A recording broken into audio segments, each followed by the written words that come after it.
2-3 week પછી second part લેશું. આ શ્લોક પરથી એક બીજો પ્રશ્ન નીકળી શકે મનમાં બધાને કે કૃષ્ણ પર આશ્રિત રહેવું કે જાતે કરવું, सब कुछ कृष्ण पे छोड़ना है या हमें कुछ करना है, એવો એક ટોપિક આપણે બીજા 2-3 વીક પછી લેવું. એટલે આજે જે લેવાના છે તે 2 કે 3 વીક ચાલી શકે કદાચ, અને ત્યાર પછી આના સપોર્ટમાં કોઈ ગેરધારણા નહીં બંધાય. એટલે सब कुछ कृष्ण पे छोड़ना है या हमें भी कुछ करना है. અને કોણે એવા બધા આપણે ઉદાહરણથી જોઈશું કે કેવા વ્યક્તિઓ કૃષ્ણ પર આશ્રિત રહ્યા અને કેવા વ્યક્તિએ પોતે પણ જાતે કર્યું, અને કૃષ્ણ ભગવાન અત્યારે આપણી અવસ્થા પ્રમાણે આપણી પાસે શું ઈચ્છે છે તો એ જોઈશું 2 કે 3 શુક્રવાર પછી. અને ત્યાર પછી ઘૃણા ઓર સમા બીજો ભાગ જોઈશું. તો આજે આપણે શ્રીમદ ભાગવતમ સ્કંદ પ્રથમ અધ્યાય 10 શ્લોક સંખ્યા 4 1.10.4 મૂકેલું છે. 1.10.4 આ ગ્રુપમાં ઇસ્કોન નવસારીવાળા ગ્રુપમાં આવી ગયો છે, બધા એમાં જોઈ શકે છે.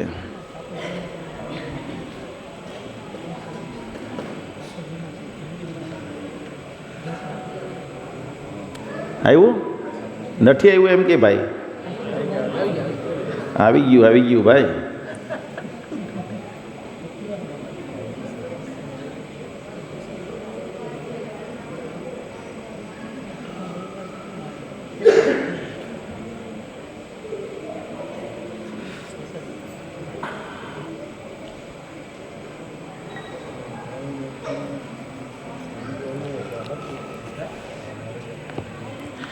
બધા બોલજો મારી સાથે. કામમ વવર્ષ પરજન્ય સર્વ કામ દુધામહી શિશિચુષ્મ વ્રાજન ગાવ પયોશોધસ્વતીર્મુદા કામમ વવર્ષ પરજન્ય સર્વ કામ દુધામહી શશિચુષ્મ વરાજન ગાવ પયોષધસ્વતીર્મુદા કામમ વવર્ષ પરજન્ય સર્વ કામ દુધામહી શિશિચુષ્મ વ્રાજન ગાવ પયોષધસ્વતીર્મુદા.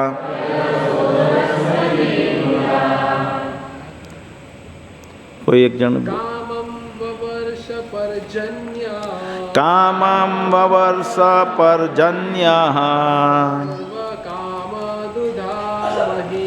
સર્વ કામ દુધામહી શિશિચુષ્મ વ્રજન ગાવ પયોષોધસ્વતીર્મુદા. કોઈ બીજું ગાઓ.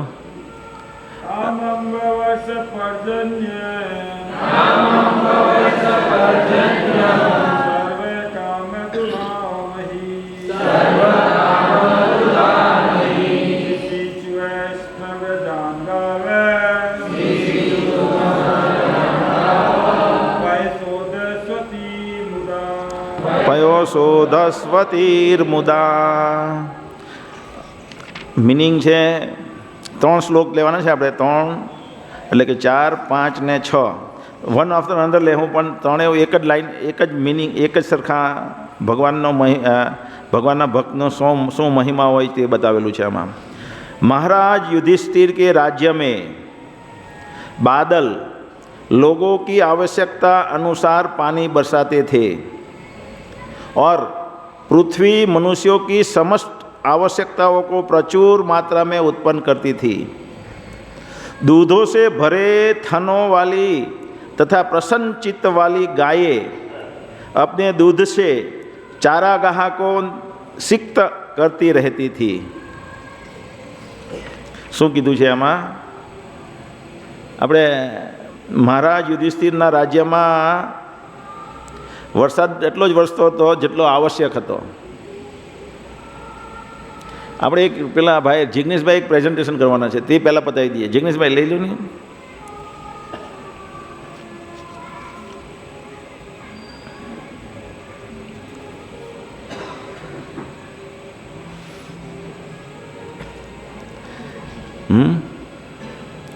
કેટલી વાર લાગે? ત્યારે કેટલો વરસાદ વરસે? કાં તો રેલ આવી જાય, કાં તો દુકાળ પડી જાય, હે, કાં તો પાકને નુકસાન થઈ જાય, કાં તો પાકને ઘટ પડી જાય. વિજયભાઈ, હું એટલે વૈદિક યુગમાં વરસાદ જે છે રાતે 10 વાગ્યાથી વરસશે અને 4 વાગ્યા લગીને વરસે. રાતના 10થી 4 જ વરસે, એ પણ એટલો જ વરસે જેટલી જરૂરત છે. આપણે ડોલ ભરવાની હોય તો નળ ખોલીએ તો નળ કેટલો ખોલીએ? આપણે જેટલું ડોલમાં પાણીની જરૂર હોય તો એટલો જ ખોલીએ ને પછી તરત બંધ કરી દઈએ. સેમ એવી રીતે લોકોની આવશ્યકતા જે હોય તે જ પ્રમાણે વરસાદ વરસે, તે પણ રાતના 10થી સવારના 4 સુધીમાં. બાકીના સમયમાં વરસાદ નહીં વરસે. કેટલું ફાઇન ટ્યુનિંગ! અને पानी बरसाते थे, पृथ्वी मनुष्य को समस्त आवश्यकताओं को प्रचुर मात्रा में उत्पन्न करती थी. पृथ्वी जे छे ए एवं अन्न उत्पन्न करती थी, एवं न्यूट्रिशियस कि लोग शक्तिशाળી सशक्त रहता था. आमा बहु भावार्थ में बहु मस्त समझाव्યું છે कि आवा गाय ने दूध पीवाथी व्यक्ति छोकरा उत्पन्न करवाने लायक बनता मनुष्य. અત્યારે તમે જો ઘણાને છોકરાઓ નથી થતા, બહુ મોટું પ્રમાણ થઈ ગયું. આઈવીએફ ખુલ્યું. શું ખુલ્યું? આઈવીએફ ખુલ્યા. કેમ આઈવીએફ ખુલ્યા? કારણ કે ખાવાનું એવું ખાઈને લોકોમાં એવી શક્તિ જ નથી રહી કે છોકરાઓ ઉત્પન્ન કરી શકે. તો આવી રીતે ડિટેલમાં આપણે જોઈશું. તો પૃથ્વી એટલું ન્યુટ્રિશિયસ વસ્તુ ઉત્પન્ન કરતી હતી. અને दूध से भरे थनों वाली तथा प्रसन्नचित वाली गायें अपने दूध से चारागाहों को सिक्त करती रहती थी. એટલે દૂધમાંથી આંચળમાંથી દૂધ વહ્યા કરે. હવે આપણે ત્યાં તો આ દ્રષ્ટાંત મનમાં બેસે નહીં લોકોને, કારણ કે આપણે જ્યાં જઈએ ત્યાં બધી ગાય એક ખીલે બાંધેલી જ હોય મોટે ભાગે. તમે ગામમાં એવું જુઓ છો ને? પણ વૈદિક યુગમાં શું હતું કે ગામમાં એક એને શું કહે, બધી ગાય ભેગી થાય એને શું કહેવાય? ગોચરમાં તો જાય ચરવા, ધણ. એટલે બધા પોતપોતાની ઘરેથી ગાય કે ભેંસને છોડી દે અને ધણ એકત્ર થાય આખું ગામનું. અને પછી દરેક ગામમાં વૈદિક યુગની પદ્ધતિ પ્રમાણે દરેક ગામમાં અત્યાર સુધી ગૌચર જમીનો હતી ખુલ્લી, સરકારના એટલે કે રાજાની માલિકીની જગ્યાઓ હોય અને એમાં બધી ગાયો, આખા ગામની ગાયો ચરે. હવે ચરે ત્યારે એના સ્તનમાંથી દૂધ વહ્યા કરે અને એના લીધે જ એકદમ ન્યુટ્રિશિયસ ઘાસ પેદા થાય અને એ જ ખાઈને પાછું વધારે દૂધ આપે. એવી રીતના સાયકલ ચાલ્યા કરતી હતી. અત્યારે તમે જુઓ તો કેટલી ખરાબ પરિસ્થિતિ છે. ગાય દૂધ તો નથી આપતી, પણ વચમાં સરકારે જોયું કે ગાય દૂધ બહુ ઓછું આપે છે તો એક હોર્મોન્સ રિલીઝ કરવાવાળું ઇન્જેક્શનની શોધ કરી લાવ્યા. કોને ખબર છે?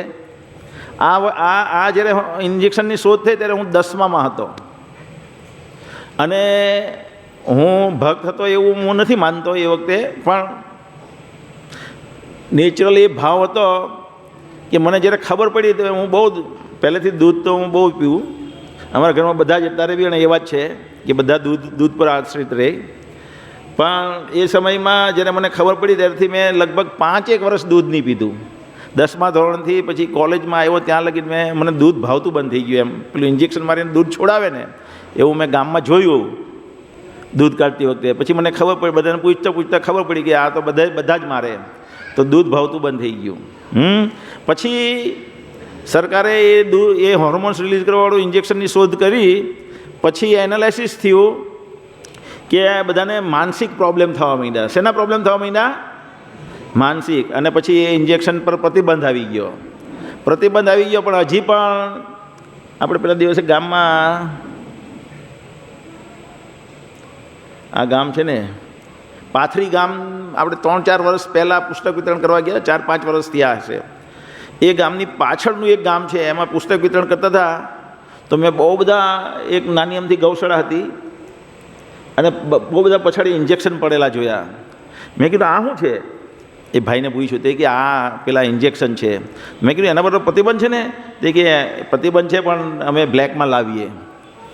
તો હજી પણ તમે જે દૂધ પીવો છો એ તમારા બ્રેનને ડેમેજ કરે એ લેવલનું આપણે અત્યારે દૂધ પીએ છીએ. આજે કોઈ વ્યક્તિને જીવનનું મૂલ્ય નહીં ખબર. એટલે વેલ્યુ, એને વેલ્યુઝ કહેવાય. મૂલ્ય એટલે કે જીવનનું શું વેલ્યુ છે એ ખબર નથી. એટલે કોઈ પણ વ્યક્તિ હોટલ ચલાવતો હોય, લારી ચલાવતો હોય, દૂધ આપતો હોય કે કંઈ પણ ટૂથપેસ્ટ બનાવતો હોય, જે પણ આપણે મોઢામાં નાખીએ એ સામેવાળે વ્યક્તિને કેટલું, ઓકે દાંત સાફ થઈ જાય એની સાથે કેટલું નુકસાન થાય છે, એને કમાણી થાય છે ને, ભલે નુકસાન થતું હોય, તો એ જોવા આજે વ્યક્તિ કોઈ નથી રહ્યા. કોઈ વ્યક્તિ કરતાં કોઈ વ્યક્તિ, સરકાર સુદ્ધા એ વસ્તુ જોતી નથી. એટલે મૂલ્ય નહીં રહ્યા જીવનમાં અને લોકો બેફામ લોકોની જિંદગીની સાથે ચેડા કરી રહ્યા છે. અત્યારે આપણે આગળ જોઈશું. પહેલાં पॉज। हाँ, तो आपने शू जोता था, महाराज युधिष्ठिर के राज्य में बादल लोगों की आवश्यकता के अनुसार पानी बरसाते थे और पृथ्वी मनुष्यों की समस्त आवश्यकताओं को प्रचुर मात्रा में उत्पन्न करती थी। दूध से भरे थनों वाली तथा प्रसन्न चित्त वाली गायें अपने दूध से चारागाहों को सिक्त करती रहती थी। तो युधिष्ठिर महाराजना शासन में आवुं हतुं। केम आवुं हतुं युधिष्ठिर महाराजना शासन में? तो एनो उत्तर जे छे आगला श्लोकना अध्याय 9मा अध्यायना 39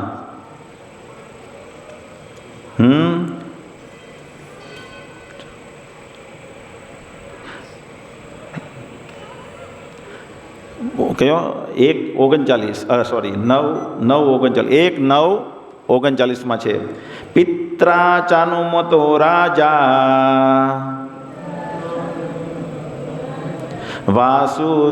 वासुदेवानुमोदितः चकार राज्यं धर्मेण पितृपेतामहं विभुः।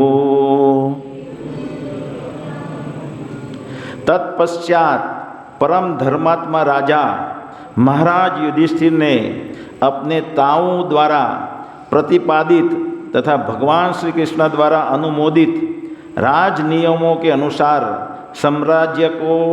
साम्राज्य का संचालन किया। तो दरेक घर में આપણે વહીવટ કરીએ છીએ। દરેક આપણા ઘરમાં દરેક વ્યક્તિ પોતપોતાના ઘરમાં વહીવટ કરે ને। રાજા જે છે તે શાસન કરે, રાજ્ય શાસન ચલાવે રાજ્યનું। તો આ ઘટનાક્રમ એવો છે કે યુદ્ધ પતી જાય છે મહાભારતનું, અને પછી મહાભારતનું યુદ્ધ ક્યારે શરૂ થયું હતું? કોણ કહી શકે? હાથ ઊંચો કરે। કઈ તિથિએ શરૂ થયું હતું? મોક્ષદા એકાદશી, કારતક માગસર મહિનો આવે ને, માગસર, કારતક મહિના પછી શું આવે? માગસર મહિનાની 11ના દિવસે, એટલે કે દિવાળી પછી 1.5 મહિને, એક્ઝેક્ટ 1.5 મહિના, દિવાળીને વીટાના 1.5 મહિના પછી એક્ઝેક્ટ યુદ્ધ શરૂ થયેલું હતું। અને 18 દિવસ યુદ્ધ ચાલ્યું. કેટલા દિવસ? 18. એટલે નિયરલી 31 ડિસેમ્બર સુધી. અને આજુબાજુ 25 થી 31 ડિસેમ્બર સુધી અત્યારની અનુલક્ષીને જો આપણે વાતો કરીએ, તારીખ તો હમણાં આવી, એ સમયમાં તારીખ હતી ને આ જીસસ ક્રાઇસ્ટવાળી તારીખો, તો એ 25 થી 31 ડિસેમ્બર સુધીમાં યુદ્ધ ચાલ્યું. અને પછી 14 જાન્યુઆરીએ ભીષ્મ પિતામહ પ્રાણ ત્યાગે છે. તો યુદ્ધ પતી ગયું છે, બધાના અંતિમ સંસ્કાર થઈ ગયા, મોટે ભાગે જે મૃત્યુ પામ્યા એના અંતિમ સંસ્કાર પતી ગયા છે. અને પછી કૃષ્ણ ભગવાન હસ્તિનાપુરથી દ્વારિકા જવા નીકળે છે. તો પહેલાં સુભદ્રા આવે છે રક્ષા માટે, ઉત્તરા આવે છે એના ગર્ભની રક્ષા માટે, અને અમુક પ્રાર્થના કરે છે ભગવાન કૃષ્ણને. ત્યાર પછી ભગવાન કૃષ્ણ પાછા જવા તૈયાર થઈ જાય એટલે કુંતી મહારાણી આવે છે અને એ ભગવાન કૃષ્ણની અમુક સ્તુતિઓ કરે છે. પછી પાછા ભગવાન કૃષ્ણ જવા નીકળતા હોય તો આ યુધિષ્ઠિર મહારાજ આવે છે અને એ સ્તુતિ કરે છે કે તમે થોડાક સમય રૂકી જાઓ. કારણ કે શું છે, ભગવાનના વિરહમાં એક ક્ષણ પણ, જેને ભગવાન સાથે પ્રેમ થઈ ગયો હોય એને ભગવાનના વિરહમાં એક ક્ષણ બી કરોડો વર્ષ સમાન લાગે છે. એ એક વિરહ પણ રહી શકતા. શૂન્યાયતમ જગત સર્વમ ગોવિંદ વિરહમે. ગોવિંદના વિરહમાં આ જગત શૂન્ય લાગે, આપણને મજા આવે. કેમ? હમણાં કયું ગીત વાગતું હતું? હમણાં કયું ગીત વાગતું હતું? અરે પહેલી કડી કઈ છે? કોઈને યાદ છે? અરે યાર, હા, હે ક્યાં હુઆ તેરા વાદા, એ હતું ને બીજું બી હતું એક, એ હતું ને ત્યાર પછી એક બીજું બી ગીત હતું, એ બહુ પેલું ફેમસ, એ આ પણ ફેમસ ગીત છે. તો આપણને એમાં મજા આવે. ગોવિંદના વિરહમાં પછી ખબર જ ક્યાંથી પડે, ક્યાં હુઆ તેરા વાદામાં ચાલ્યા કરીએ તો પછી ગોવિંદનો વિરહ આપણને ક્યાં અનુભવાય છે. પણ જેને ભગવાન સાથે પ્રેમ થયો હોય તેને ગોવિંદના વિરહમાં શૂન્ય લાગે જગત. તો આવી રીતે પાંડવોને બહુ બધા આ અધ્યાયમાં પછી આગળ 7મો 8મો 9મા શ્લોકમાં લખેલું હતું છે, લખે છે સૂત ગોસ્વામી કે બધા રહી નહીં શકતા ભગવાનના વિરહમાં, એટલે બધા વારંવાર આવીને પ્રાર્થનાઓ કરે છે. તો ભગવાન કૃષ્ણ રોકાઈ જાય છે અને જ્યાં બાણ સૈયા પર ભીષ્મ પિતામહ સૂતેલા છે ઘાયલ થઈને યુદ્ધ દરમિયાન, ત્યાં બધા જાય છે. એ કૃષ્ણ ભગવાનનો પ્લાન હતો એકચ્યુઅલી આખો. કૃષ્ણ ભગવાનનો એવો પ્લાન હતો કે ભીષ્મ પિતામહનો મહિમા વધે. ભીષ્મ પિતામહ આમાં વચમાં બધા શ્લોકમાં આગળ કેટલે લખેલું છે કે શિવજી, બ્રહ્માજી અને નારદજીની કેટેગરીની લેવલમાં, મહાજનની દ્રષ્ટિએ એ કેટેગરીના લેવલના ભીષ્મદેવ કહેવાય. અને એ કેમ એવા છે? કારણ કે ભગવાન કૃષ્ણના ભક્ત છે. એટલે કૃષ્ણ ભગવાન ઈચ્છતા હતા કે ભીષ્મ પિતામહનો મહિમા ફેલાય. તો યુધિષ્ઠિર મહારાજને બહુ ખોટું લાગી ગયું હોય, યુદ્ધમાં બહુ બધા મરી ગયા હોય, બનેવીઓને પણ બહુ મારવા પડ્યા, ગુરુજનોને પણ મારવા પડ્યા અને સગાઓને મારવા પડ્યા, કેટલા બધાની હત્યા થઈ ગઈ. એનાથી દુઃખ એટલું બધું વ્યર્થ હૃદયમાં લાગેલું હતું કે એ પોતાની જાતને રડતા રોકી નહીં શકતા હતા. કૃષ્ણ ભગવાન કેટલા સમજાવે, ધૌમ્ય મુનિ સમજાવે, વેદ વ્યાસજી સમજાવે, વશિષ્ઠજી આવીને સમજાવે, પણ એ સમજતા નથી. હવે કૃષ્ણ ભગવાન કોઈને સમજાવે અને કોઈને સમજ નહીં પડે એવું બની શકે? પણ એ કૃષ્ણ ભગવાન જ પ્લાન કર્યો કે આને સમજ પડવી જોઈએ નહીં, જેથી કરીને યુધિષ્ઠિર મહારાજ એને ભીષ્મ પિતામહ સમજાવે. ભીષ્મ પિતામહ સમજાવે તો જ યુધિષ્ઠિર મહારાજ સમજે, જેથી કરીને મહિમા કોનો હોય? ભીષ્મ પિતામહનો. એટલા માટે બધા ત્યાં જાય છે. ભીષ્મ પિતામહ બધાને સ્વાગત કરે છે સુતેલી અવસ્થામાં. અને પછી ભીષ્મ પિતામહ રાજનીતિને અલગ અલગ પેલે ટોપિક પર બધું જ્ઞાન આપે છે. અને એ જ્ઞાન આપીને ભગવદ્ ગીતાનું જ્ઞાન તો આ બધાએ સાંભળેલું જ હોય 18 દિવસ પહેલાં. ક્યાં? જ્યારે ભગવદ્ ગીતા કીધી ભગવાન કૃષ્ણએ ત્યારે મોક્ષદા એકાદશીને કહેવાય. તો યુધિષ્ઠિર મહારાજ આ બે ઉપદેશોને આધીન આ શ્લોકમાં એમ કીધું છે. શું કીધું છે? પિત્રાચાનુમોતો રાજા વાસુદેવાનુમોદિત. એટલે ભીષ્મ પિતામહે જે કીધું તે અને કૃષ્ણ ભગવાને જે કીધું હતું તે, એ બેના આદેશ પ્રમાણે એણે રાજ્યનું શાસન શરૂ કર્યું. અહીંયા લખેલું છે, તત્પશ્ચાત પરમ ધર્માત્મા રાજા મહારાજ યુધિષ્ઠિરને अपने ताऊ એટલે કે ભીષ્મ પિતામહ દ્વારા પ્રતિપાદિત તથા ભગવાન શ્રી કૃષ્ણ દ્વારા अनुमोदित राज नियमों के अनुसार साम्राज्य का संचालन किया. તો આવી રીતે એમણે શાસન જે કર્યું એના લીધે શું ફળ પ્રાપ્ત થયું તે આ શ્લોકમાં બતાવ્યું છે. શું થયું? महाराज युधिष्ठिर के राज्य में बादल लोगों की आवश्यकता के अनुसार पानी बरसाते हैं और पृथ्वी मनुष्यों की समस्त आवश्यकताओं को प्रचुर मात्रा में उत्पन्न करती थी. तो હવે આપણે જોઈએ કે એ બધાને ચોખ્ખું સંભળાય? મારો અવાજ ચોખ્ખો સંભળાય પછાડી એકદમ, કે થોડુંક ગોગળું ગોગળું આવે? હે? ઓકે. તો આપણે જોઈએ છીએ કે બધી વસ્તુના આપણે હમણાં 6th ડે સેશનમાં પણ જોયું હતું, ઓવરવ્યૂમાં બી જોયું કે 33 કોટી એટલે કે 33 કરોડ દેવતાઓ છે આ બ્રહ્માંડમાં. કેટલા દેવતાઓ છે? 33 કરોડ. એ ભગવાનના સેવક દેવા નારાયણ અંગજા, જે દેવતાઓ છે એ નારાયણના કે વાસુદેવના અંગ છે, ભગવાન કૃષ્ણના અંગ છે અને ભગવાનના સેવક છે. એટલે ભગવાનની પ્રસન્નતા માટે થઈને એ આ જગતનો વહીવટ સંભાળે છે. અને જ્યારે કોઈ ભક્ત શાસન કરે છે ત્યારે એ ખુશી અનુભવે છે, ભગવાન કૃષ્ણને અનુકૂળ, એ ભગવાન કૃષ્ણની પ્રસન્નતા માટે એ ભક્તને પ્રસન્ન કરવા માટે તૈયાર રહે છે બધા દેવતાઓ. એટલે ભય છે એક દેવતા છે, આંખના એક દેવતા છે, વાળના એક દેવતા છે, હાથના એક દેવતા છે, પછી બીજું આપણે કોઈ પ્રત્યે લાગણી જાગે પ્રેમની તેના માટે એક દેવતા છે. હરેક વસ્તુ માટે નદીના એક દેવતા છે, પર્વતના એક દેવતા છે, પછી ધરતીની એક દેવી છે. એવી રીતના દરેકે દરેક વસ્તુ તમે જોઈ લેવો એનું નિયંત્રણ કરવાવાળા એક દેવ, અલગ અલગ દેવ છે. આપણા મનને નિયંત્રણ કરવાવાળા કોણ દેવ છે અમિતભાઈ?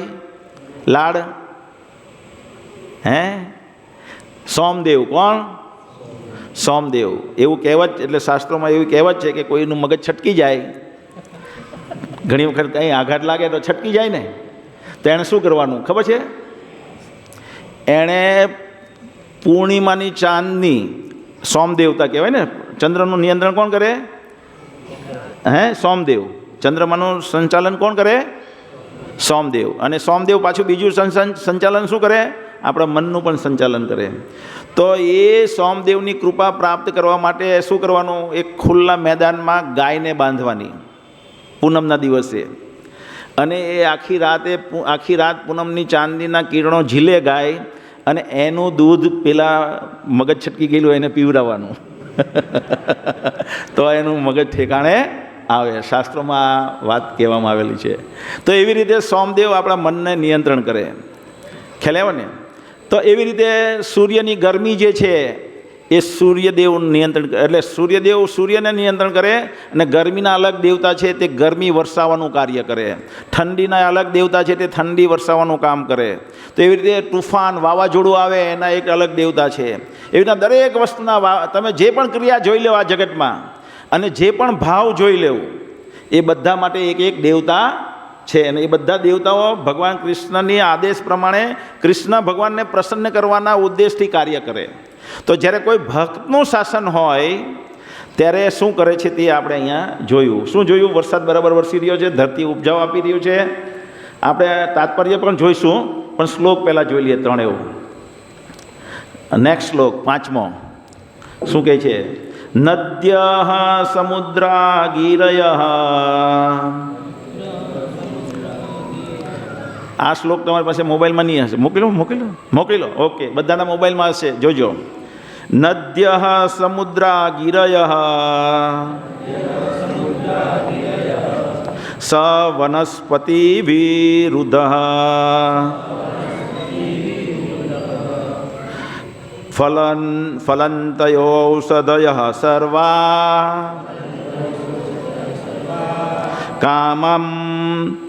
કામમ અનુવૃત્ત તસ્ય વે નદ્યઃ સમુદ્રા ગિરયઃ સ વનસ્પતિ વિરુદ્ધઃ ફલંતયોષધયઃ સર્વા કામમ અનુવૃત્ત તસ્ય વે નદ્યઃ સમુદ્રા ગિરયઃ સ વનસ્પતિ વિરુદ્ધઃ ફલંતયોષધયઃ સર્વાઃ કામમ અનુવૃત્ત તસ્ય વે નદ્યા એટલે કે નદી, સમુદ્ર એટલે સમુદ્ર, ગિરય એટલે પર્વત, ડુંગર, એવી રીતે प्रत्येक ऋतु में नदियाँ, समुद्र, पर्वत, जंगल, लताएं तथा कारागर औषधियाँ प्रचुर मात्रा में राजा को अपना अपना कर चुकाया करती थी। जो तमे राजाए मांगवा जवू नहीं पड़तुं हतुं। एमां शुं छे, प्रत्येक ऋतु में नदियाँ, नदीना नियंत्रणना एक देवता है, समुद्रना नियंत्रण समुद्रदेव है, पर्वतना नियंत्रक पर्वतदेव है, जंगलना नियंत्रण जंगलना देव है, लताएना देव एवी रीतना औषधिना देवता है, एवी रीतना शाकभाजीना देवता है, बधाना अलग अलग देवता है। ए बधा वण मांगे सामेथी बधा जे पण जरूरियात है ए पूरी करता हता। हवे आवुं बधुं जे थतुं हतुं एना लीधे लोकोनी शुं दशा हती ते जो आना पछीना श्लोकमां नदयो व्याधयः क्लेशा देवभूतात्महेतवः अजातशत्रवभवन्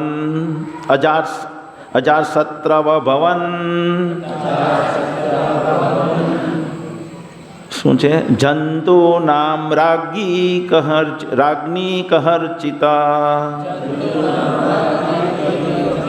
નાદ્યો વ્યાધયઃ ક્લેશા દેવભૂતાત્મહેતવઃ અજાતશત્રાવભવન जंतूनां राज्ञीन् कहर्चित् नाद्यो व्यदयः क्लेशा देवभूतात्महेतवः अजातशत्रावभवन जंतूनां राज्ञी कहर्चित्। तो राजा આવી રીતના ભગવાનના ભક્ત હતા, ચૂંકી રાજા કો કોઈ શત્રુ ન થા। એટલે ભગવાનના જે ભક્ત હોય એનો કોઈ શત્રુ હોતો નથી। પ્રભુપાદ આને આને સમજાવે છે બીજી રીતે, એટલે બધા લોકો આને બીજી રીતે સમજી શકે। એટલે રાજા જે છે, ભગવાનના ભક્ત જે છે એ કોઈને પોતાનો દુશ્મન નહીં માનતો। એ જે પણ આવ્યું સ્થિતિ એ ભગવાનની કૃપા સમજે છે, એટલે કોઈને દુશ્મન માનતો નથી। પણ જે ભૌતિકવાદી લોક છે એ દુશ્મન સમજી શકે સામે। જેમ કે ભક્તિ સિદ્ધાંત સરસ્વતી મહારાજની પ્રચારની શૈલી એવી હતી કે બહુ બધા એમના દુશ્મન બની ગયા હતા। તો એ ભક્તિ સિદ્ધાંત સરસ્વતી ગોસ્વામી મહારાજ કોઈને દુશ્મન નહીં માનતા, પણ લોકો ભક્તિ સિદ્ધાંત સરસ્વતી મહારાજને દુશ્મન માને। એવી રીતે ભક્તિવિનોદ ઠાકોરજી મહારાજ, ફલ્ગુ બાબા ભગવાન આવી ગયેલા હતા તે સમયમાં। તો એની પાસે અમુક સિદ્ધિઓ હોય, સિદ્ધિઓ એટલે જાદુ તોણા કરી શકે એવી વાસ્તવમાં શક્તિ હતી એની પાસે, અને એના લીધે લોકો એને ભગવાન તરીકે માનતા હતા।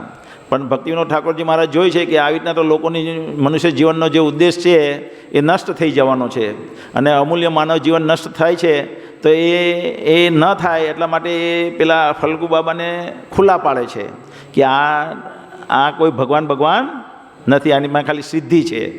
તેના પેલા વાળને જેલમાં પૂરી દઈને પછી વાળ કાપે, શું કરે છે? એવું કંઈ છે ને? શું છે સ્ટોરી? હે, સર્વદર્શન ખબર છે? है नहीं है, वो तो ठीक है, लेकिन भागवतम पढ़ते हैं, उसकी शक्ति उसके सामने काम नहीं करती, लेकिन उसके बाद उसकी शक्ति कैसे छीन लेते हैं? फल्गु बाबा की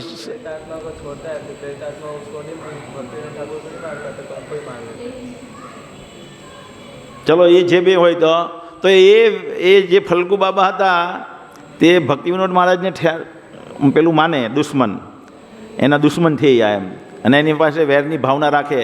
પણ ભક્તિ વિનોદ ઠાકોરજી મહારાજને એના પ્રત્યે જરાક પણ દુશ્મનીનો ભાવ નથી. એટલે જે ભગવાનના ભક્ત હોય તે અજાત શત્રુ કહેવાય. શું કહેવાય? એને કોઈ શત્રુ હોતો નથી. अतएव समस्त जीव कभी भी मानसिक क्लेशों, रोगों या आध्यात्मिक ताप या शीत से विचलित नहीं थे.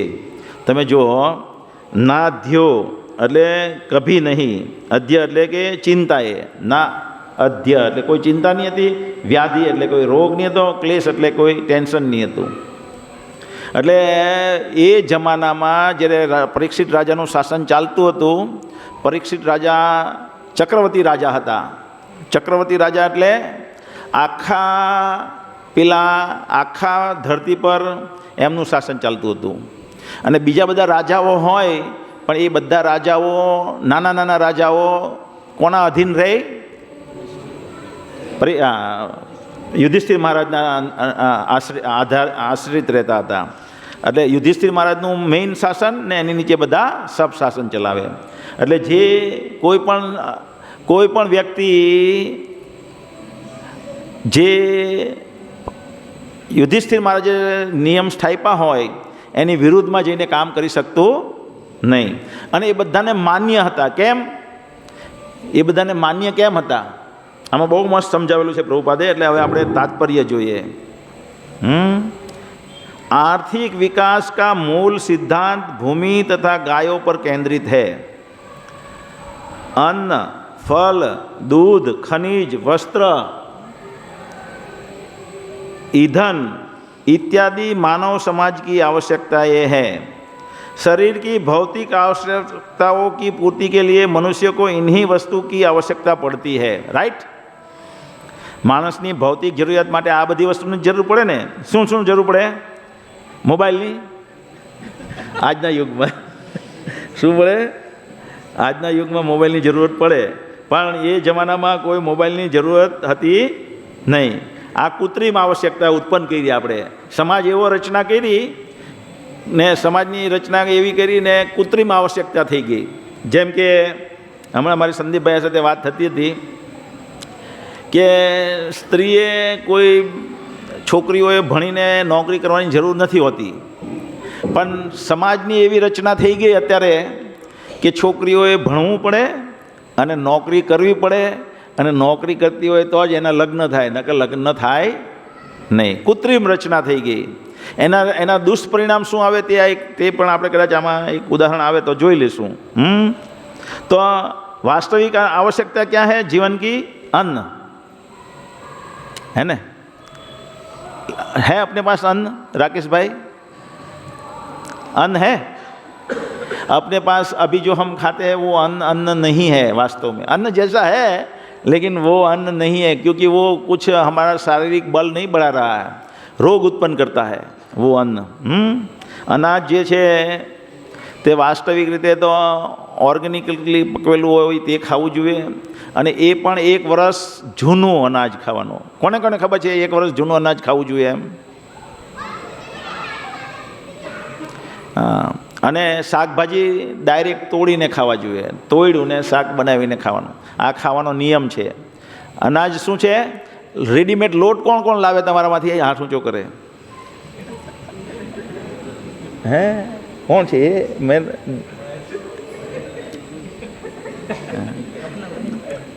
મહેશભાઈ છે? ના મહેશભાઈ નથી. તમારું નામ શું ભાઈ? નહીં પેલા ભાઈ પછાડી. બીજું લેડીઝ કોઈ રેડીમેડ લોટ લાવે છે તમારામાંથી? કદી ન લાવવો. કદી જો તમે લાવતા હોય, પેલી એડવર્ટાઇઝ આવે ને કોઈ ફુલકા રોટી એવી, એ કોઈ આટાનું નામ આપે ને, એ આટા की इतनी मीठी मीठी रोटी, એ રોગનું ઘર છે. કદી લાવવું નહીં. એ ઘંટીમાં દળે અને એને રૂપિયા કમાવા સાથે મતલબ હોય એ વ્યક્તિને, જે લોટ બનાવે ને ફેક્ટરી, એને કોઈ એવું નથી કે એને ખાલી એટલું છે કે મારો લોટ વખણાવવો જોઈએ.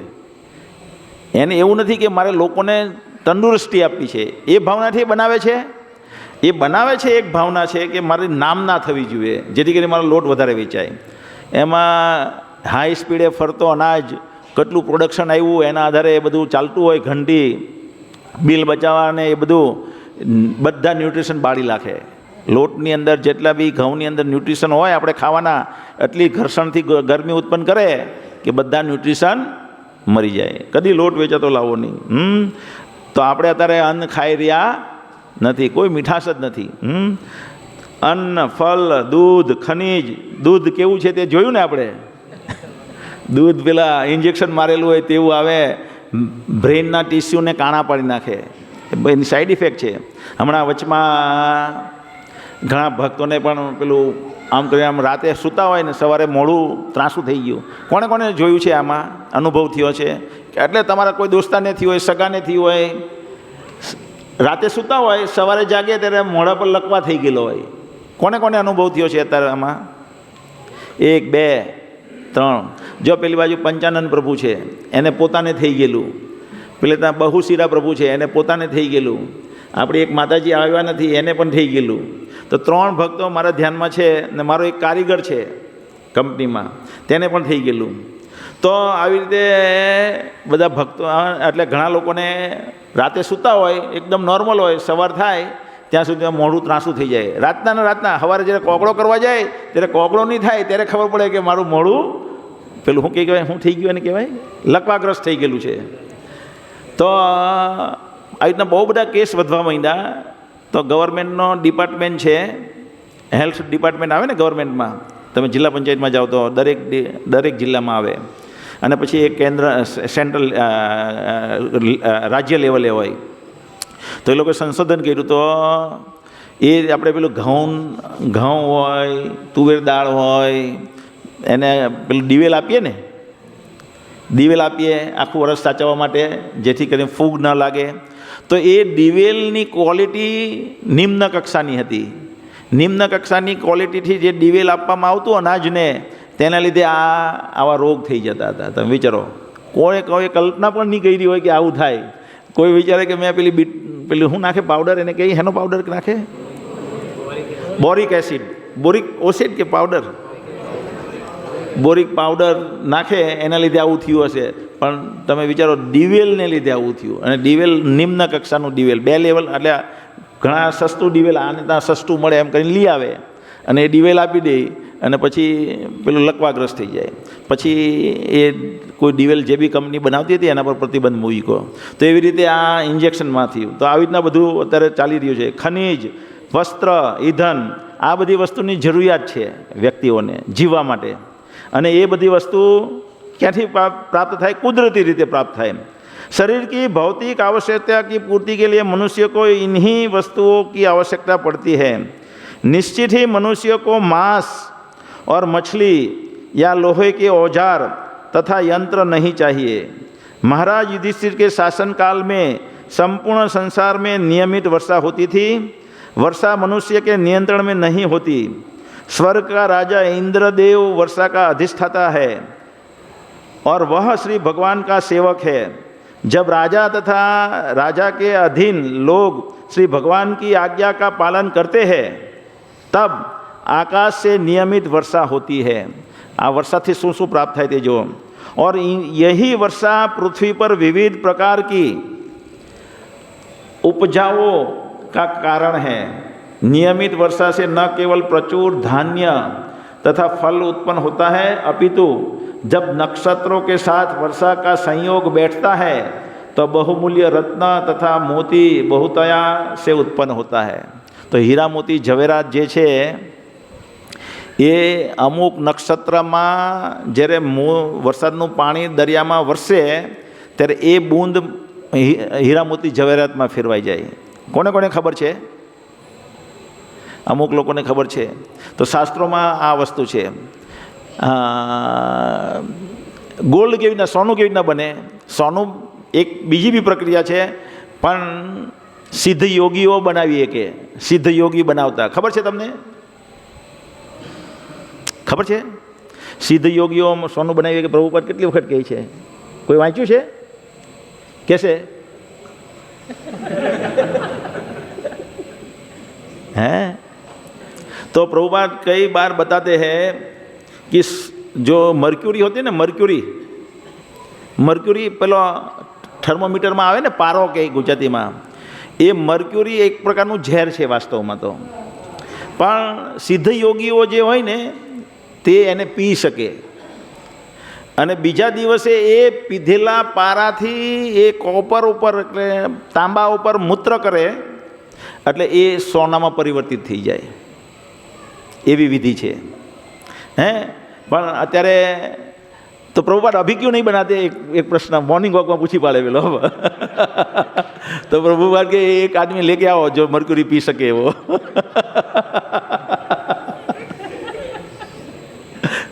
એવો જ એક પ્રશ્ન, એક એવું જ વસ્તુ થાય.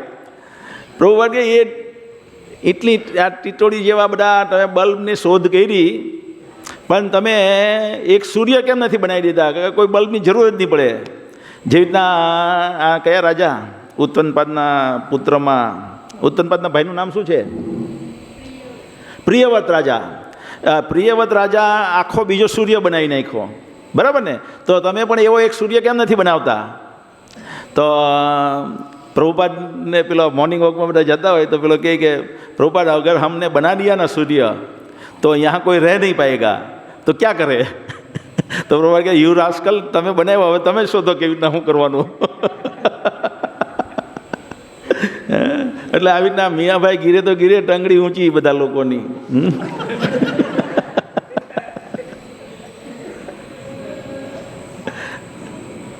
તો આવી રીતના જ્યારે અમુક નક્ષત્રમાં વરસાદ વરસે ત્યારે શું થાય? હીરા મોતી જવેર ઉત્પન્ન થાય. अनाज तथा फल सब्जियां से मनुष्य तथा पशुओं का भरण पोषण होता है और मोटी ताजी गायें भरपूर दूध देती है, जिससे मनुष्य का बल तथा जीवनी शक्ति मिलती है. અહીંયા હિન્દીમાં થોડોક સોફ્ટવેરથી ટ્રાન્સલેટ કરેલું છે. प्रभुपाद के विगोर और वाइटालिटी क्या मिलता है? ऐसा दूध पीने से पुरुषत्व प्राप्त होता है जिनसे व्यक्ति बहुत सारे पुत्र उत्पन्न कर सकते हैं. अभी किसी की ताकत नहीं है पुत्र उत्पन्न करने की. हुआ तो हुआ, नहीं हुआ तो नहीं हुआ. यदि प्रचुर मात्रा में दुग्ध, अन्न, फल, कपास, रेशम तथा रत्न हो तो फिर मनुष्यों को सिनेमा, वेश्यालयों, पशुवध केंद्रों इत्यादि की आवश्यकता क्यों पड़ती है? जो बीजी रीते लोकोने बहु बधो आनंद प्राप्त थई जतो होय, एक्चुअली अहींया जे अहींया लखेलुं छे वेश्यालयो, अत्यारे पण वेश्यालयो छे, पण त्यारे पण वेश्यालय हता. कारण के आ जे छे ने अहींया आ अध्यायनुं नाम छे द्वारका के लिए भगवान श्री कृष्ण प्रस्थान. हवे बधाने मळी लीधुं, पछी भगवान कृष्ण ज्यारे जवाना छे ते पहेला सौनकादि ऋषि पूछे छे सुत गोस्वामीने कि ठीक छे एणे भीष्म पितामहे प्राण त्याग्यो, एना अंतिम संस्कार कर्या अने पछी युधिष्ठिर महाराजनुं शासन चाल्युं. तो युधिष्ठिर महाराजनुं शासन केवुं हतुं ए वर्णन करो. अने ए सुत गोस्वामी वर्णन करी रह्या छे, तेमां 3 श्लोक छे. पछी आना पछीनो जे अध्याय छे एमां भगवान कृष्ण द्वारिकामां प्रवेश करे छे અને દ્વારિકામાં પ્રવેશ કરે છે ત્યારે એમનું સ્વાગત અહીંયા પણ બહુ બધું લખેલું છે કે અહીંયા ભગવાન કૃષ્ણ જ્યારે જાય છે 7મા શ્લોકની આગળથી, તો એમાં જે બહુ બધી સ્ત્રીઓ બચેલી હતી યુદ્ધમાં, બહુ બધા પુરુષો મૃત્યુ પામ્યા હતા પણ બહુ બધી સ્ત્રીઓ હયાત હતી. તો એ બધી સ્ત્રીઓ બહુ લજ્જા અનુભવે છે કૃષ્ણ ભગવાનની સામે આવવામાં. બધે રડે છે કૃષ્ણ ભગવાન જાય છે ત્યારે, કારણ કે એ લોકો પણ બધી ભગવાન કૃષ્ણની ભક્ત છે, પણ સામે આવવામાં રડે પણ છે અને શરમ પણ અનુભવે છે. એટલે લોકો અગાસી પર ચડી જાય ને અગાસી પરથી ફૂલની વર્ષાઓ કરે. એટલે અત્યારે લોકોને એવી માનસિકતા છે કે આ મુસલમાન લોકો આવ્યા અને મુસલમાનોએ પડદામાં રહેતા સ્ત્રીને શીખવાડી. ઘણા લોકોની એવી માનસિકતા છે. ઠીક છે, આપણે અહીંયા હજી ગુજરાતમાં થોડું કલ્ચર જોઈએ છીએ કે સ્ત્રીઓ લાજ કાઢે અને પુરુષની સામે નહીં આવે. પ્રભુપાદ બહુ સરસ સમજાવે છે, આ 7મા શ્લોક પછીના કોઈક શ્લોકમાં છે. તો એમાં એ લોકો એમ વિચારે છે કે મુસલમાનો એની પ્રદાન છે કે આવી રીતના સ્ત્રીએ લજ્જામાં રહેવું જોઈએ, પણ વાસ્તવિકમાં એ કેટલા યુગોથી ભારતીય સંસ્કૃતિ છે. અત્યારે આપણે સંસ્કૃતિ છોડી દીધી અને હવે બીજાએ એનું બિરુદ લઈ લીધું. ખ્યાલ આવ્યો ને? તો પ્રભુપાદ સમજાવે છે કે એ લજ્જા સ્ત્રીનું ઘરેણું છે ને એ ઘરેણાથી સ્ત્રી નિયંત્રિત થાય. જ્યારે એ લજ્જાને છોડી દેવામાં આવે છે ત્યારે સ્ત્રીને નિયંત્રિત કરવી બહુ ભારી છે. અને એ લજ્જાથી એ સ્ત્રી માન મેળવે છે. દરેક મોટા મોટા પુરુષનું પણ માન. ધારો કે ઝાડુ મારવાવાળી સ્ત્રી પણ હોય, પણ એ લજ્જાથી કામ કરતી હોય તો એ મોટા મોટા પુરુષોએ, મોટી મોટી વ્યક્તિત્વએ પણ એને માન આપવું પડશે. પણ જો એ વ્યક્તિ ટૂંકા કપડાં પહેરીને પોતાની લજ્જા છોડીને જો નગરમાં કામ કરતી હોય આવી રીતે, તો એને કોઈ માન આપશે નહીં. એટલા માટે પ્રભુપાદ કહે કે ગાંધારી જે છે એ ગાંધારી સાધ્વી છે, અને એને એક અનુવાદમાં કહે છે કે એ ભીષ્મદેવ તુલ્ય છે. ગાંધારી ભગવાન કૃષ્ણની ભક્ત નથી, પણ ભગવાન કૃષ્ણને માને એવું વિરોધી નથી, પણ એવી જેમ આ બધા ભક્ત છે, દ્રૌપદી, કુંતી મહારાણી, ભીષ્મદેવ, એ લેવલના ભક્ત નથી. છતાં પણ એને બિરુદ ભીષ્મદેવ સાથે સરખાવે છે. કેમ? કારણ કે એ પતિવ્રતા છે. શું છે? પતિવ્રતા. હવે આપણે આજે આ 3 બહુ મસ્ત શ્લોક છે બધા, આનું તાત્પર્ય બહુ સારું છે.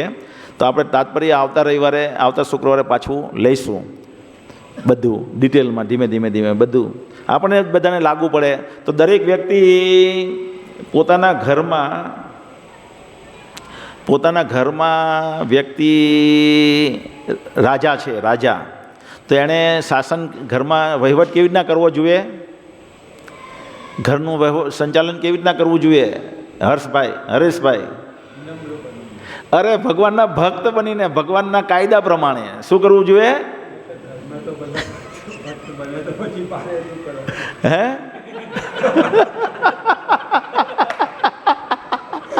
શું થયું? શું બારે શું કરવાના? તો એ જમાનામાં બારે બધા શું કરતા હતા?